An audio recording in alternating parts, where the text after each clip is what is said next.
Crazy Dog Audio Theatre and Tin Pot Productions present Poet Laureate of the People's Republic of Cork. Selections from the poetry of Gerry Murphy, set to music and sound by Roger Gregg. Programme 2. A Small Fat Boy Walking Backwards. On this second program in this series, we hear from the man responsible for printing Murphy's first book, Mick Hannigan. Back in 1985, he was the iconoclast who dared to publish Gerry Murphy's first collection of poems, A Small Fat Boy Walking Backwards. In deciding to publish A Small Fat Boy Walking Backwards, it wasn't through benevolence or through serving the muse or the goddess. It was a commercial decision. I wanted to establish a poetry publishing company, and I knew Gerry had a large following.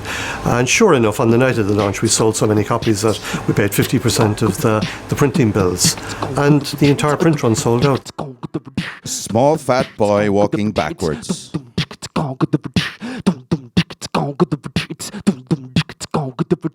I should have kept right on going, smiling inwardly perhaps, and said nothing until I was able to confide in a policeman. After all, it could have been merely a child's reaction to the probability of imminent global destruction, or to the price of gold, or was it rumours of a coup in Greece which troubled his young socialist heart?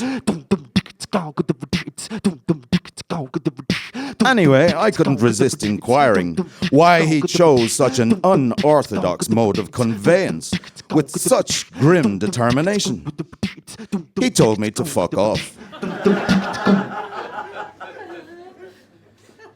Fuck off. Yet consider, if you will, the possibility that when the universe loses its tremendous momentum of expansion and begins to collapse back slowly on itself, time, sex, space, previous existence, Mensheviks, Goth, tax evasion, syphilis, early Byzantium, Hitler, detergent, Cyprus, Mozart, the IRA, Stephen Hawking, the Boston Tea Party, absolutely enormous breasts, Jupiter, sperm banks, papal infallibility, Dante, mobile colonic irrigation, Coca-Cola, women's soccer, John Quincy Adams, anarcho-syndicalism, Treblinka, 1065, under Milkwood, athlete's foot, particle accelerators, John Brown's body, and a partridge and a pear tree will reappear faster and faster in final reverse order.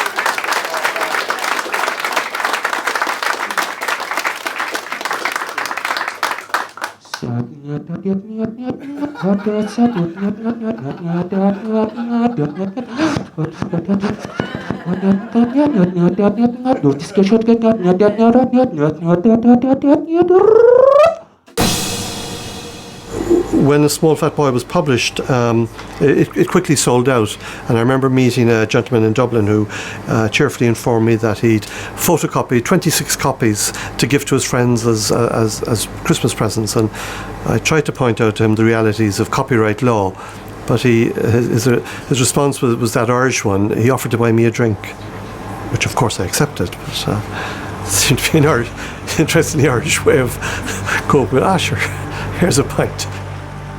Feminist on beach in dress suit. Dear Superman, I found your condom on the beach this morning. It must have washed up here with the early tide. I fancy it would cover the lighthouse if ever the need arose. You must have been fucking whales all night, judging by the distressed state of the ocean and those three-stranded leviathans still grunting happily. Wonder what Lois would say if she ever heard of this.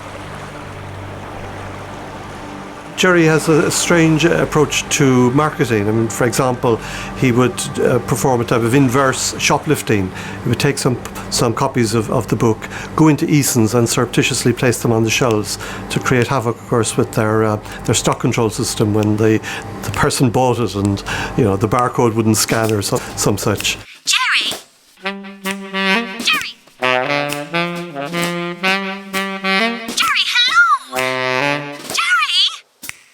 complaint to the muse. Too many plain women are saluting me in the street. Gerry, hold up! Gerry, come back! Hold on! Gerry, Too many plain women are asking me out on dates. Too many plain women are ringing me at all hours to discuss their gloomy half-lives. Too many plain women are offering to release me from the sticky rituals of solitary sex in return for a modicum of commitment. Too many plain women are trying to convince me that true beauty, like theirs, is ultimately internal.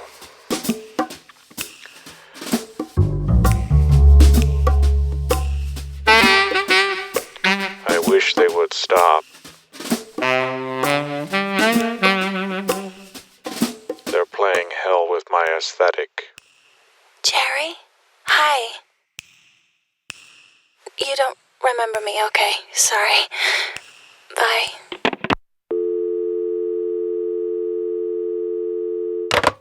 He also went to great lengths to create controversy. I persuaded the buyer in Veritas, the Catholic bookshop, to support a local poet, and she took 10 copies very kindly. But when I informed Gerry of this, he quickly got on the phone pretending to be Father Mulcahy, outraged that such scandalous poetry should be on the shelves of Veritas. And the books were removed from the shelves, and then Gerry rang the local paper, outraged at the ensuing censorship. A trying poet to work with. Prelude for 30p. The enormous isness of space defies any two of us to kiss and shift the moon out of orbit, even an inch. The enormous isness of space defies any two of us to kiss and shift the moon out of orbit, even an inch.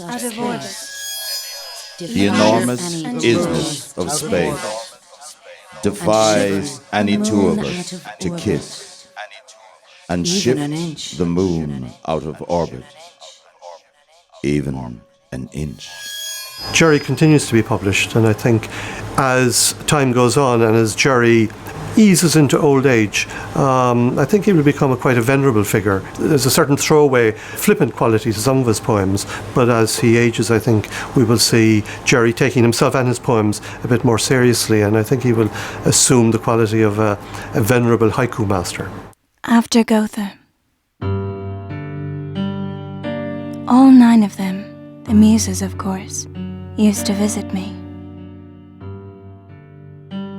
I ignored them for the warmth of your arms, the sweetness of your kisses. Then you left me, and they vanished.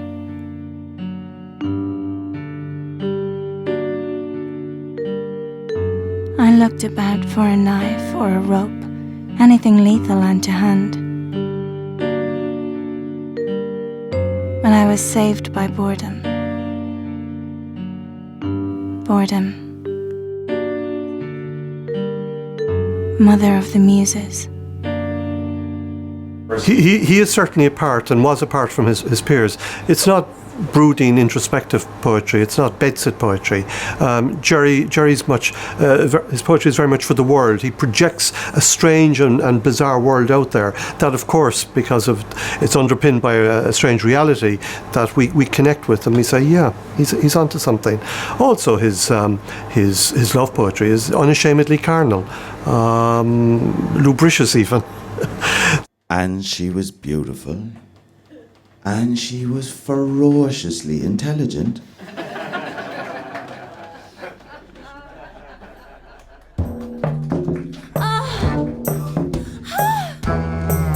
And I thought, this is where I tell her. She was on top, riding away, doing that shimmy only she can do, coming in fits and spurts and starts. No panting, no drooling, no leaking, no grunting, no yelping, no farting, no belching, no speaking in tongues.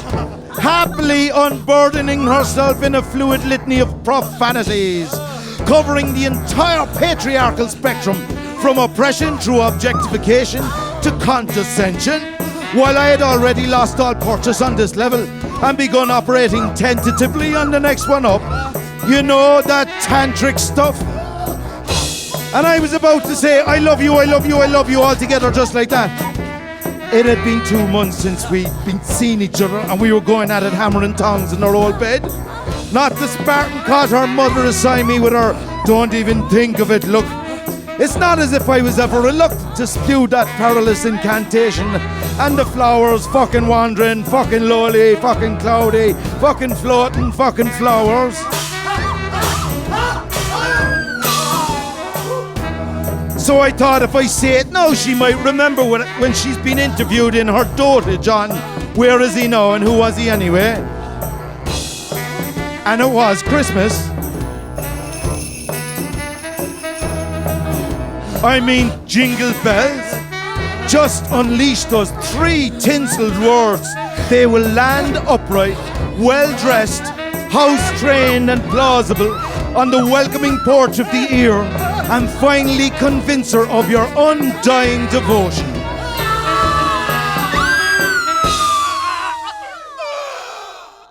But no.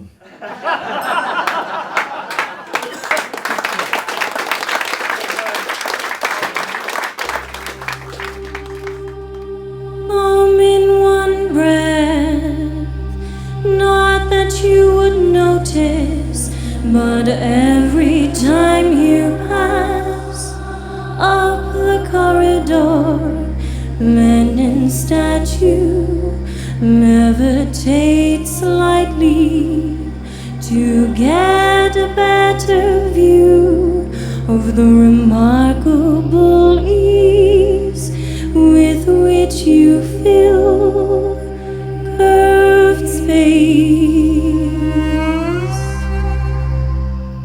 When that young woman sung that poem at quite a high pitch, there was something eerily beautiful about it, which I hadn't seen in the poem itself when I read it.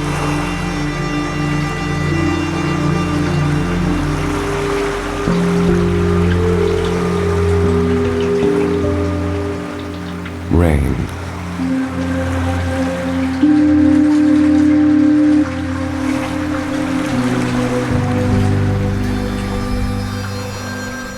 Say we went out anyway, under a steady hissing of rain. Say we took the crumbling path back across the cliffs above the booming cove. Say we kissed in the periodic glare from the lighthouse.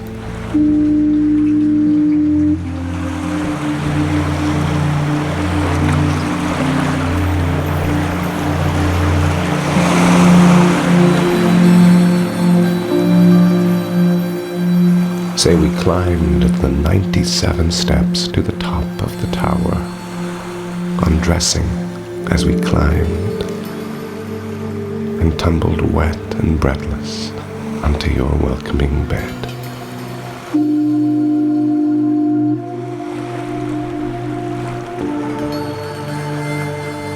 Say you invited me to read the astonishing astrological predictions you had had tattooed on your eloquent skin.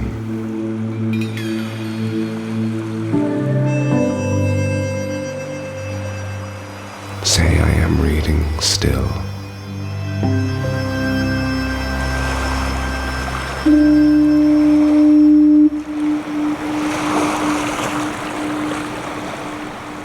I think Gerry's poetry is accessible And I think he takes us intellectually to new places. His playfulness with language, his craftsmanship, which isn't always remarked upon. His poems are extremely well crafted, and his use of language and strange concepts, and then underpinned with certain historical realities. But Gerry's imagination, connected with history, creates a very entertaining art.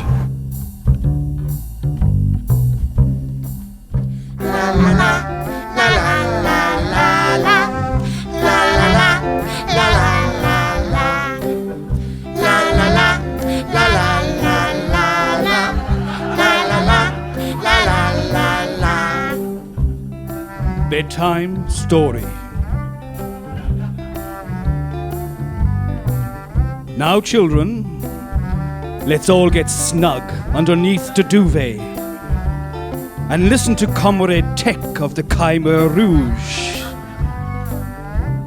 He will explain with the aid of a live monkey, which you can play with later,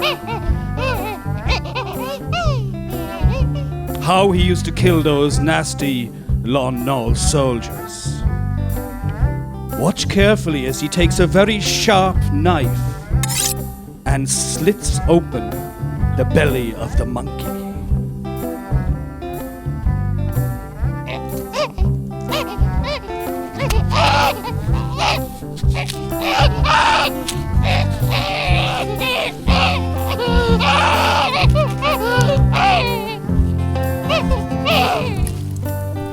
Then pressing his hands along the sides of the cut with the palms of his hand, makes the liver fall out in one piece. With a man, he says, it could never be quite so easy.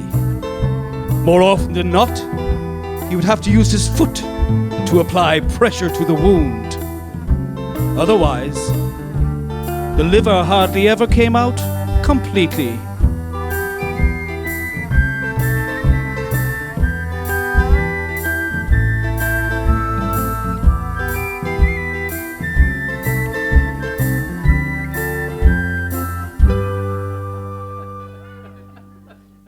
Are you asleep?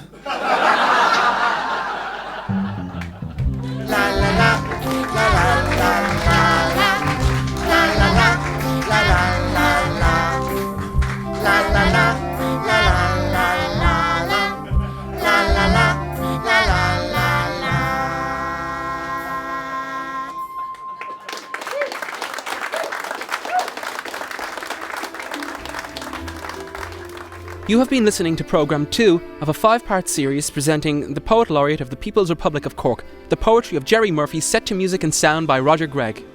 This has been a special programme from Crazy Dog Audio Theatre and Tin Pot Productions and features the voice and musical talents of Liam Heffernan, Morgan C. Jones, Charlie Murphy, David Farrell, Emer O'Grady and Roger Gregg, with guest appearances from Charlie Ruxton, Niamh Linehan, Miles Breen, David Murray and the Gaiety School of Acting. Music and soundscapes composed by Roger Gregg with contributions from the cast. The live show was recorded at the Everyman Palace Bar with sound engineer Mark McGrath, stage director and audio producer Roger Gregg, executive producer Daryl Moorhouse. Special thanks to the Everyman Palace Theatre, Daedalus Press, Courtyard Studio, UCC Campus Radio and to Conal Creedon, Hugh Lorrigan, Mick Hannigan, Pat Cotter and Tony Sheehan. This programme is made possible by grants from the Arts Council of Ireland and by the BCI's Sound and Vision Broadcasting Scheme. Find out more about Gerry Murphy, his books, the CD, the YouTube videos and the live show by visiting us at tin.pot.com and crazydogaudiotheatre.com.